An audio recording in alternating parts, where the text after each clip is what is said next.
Bogura Duttabari petrol পাম্পে হত্যা, সহকর্মী নিখোঁজ। বগুড়া সদর প্রতিনিধির তথ্যচিত্র বিস্তারিত।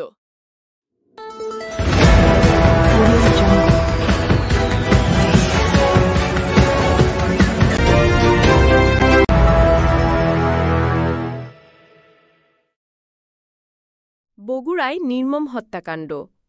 শহরের দত্তবাড়ি এলাকায় শতাব্দী ফিলিং স্টেশনের ক্যাশিয়ার মোহাম্মদ ইকবালকে কুপিয়ে হত্যা করা হয়েছে। শনিবার গভীর রাতে এ হত্যাকাণ্ড ঘটে বলে ধারণা করছে পুলিশ। নিহত ইকবাল সিরাজগঞ্জের পিপুলবাড়িয়া গ্রামের বাসিন্দা হলেও বগুড়ার কাটনার পাড়ায় ভাড়া থাকতেন।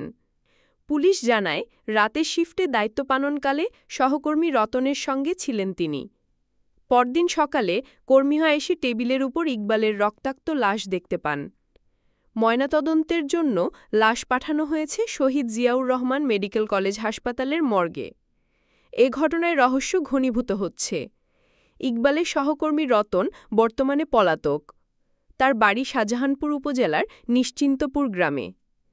পুলিশ প্রাথমিকভাবে ধারণা করছে রতনই হত্যাকাণ্ডের সঙ্গে জড়িত থাকতে পারে। ঘটনার রহস্য উদ্ঘাটনে তদন্ত চলছে এবং পলাতক রতনকে আটকের চেষ্টা অব্যাহত রয়েছে। চলনবিলের সময়ের প্রতিচ্ছবি।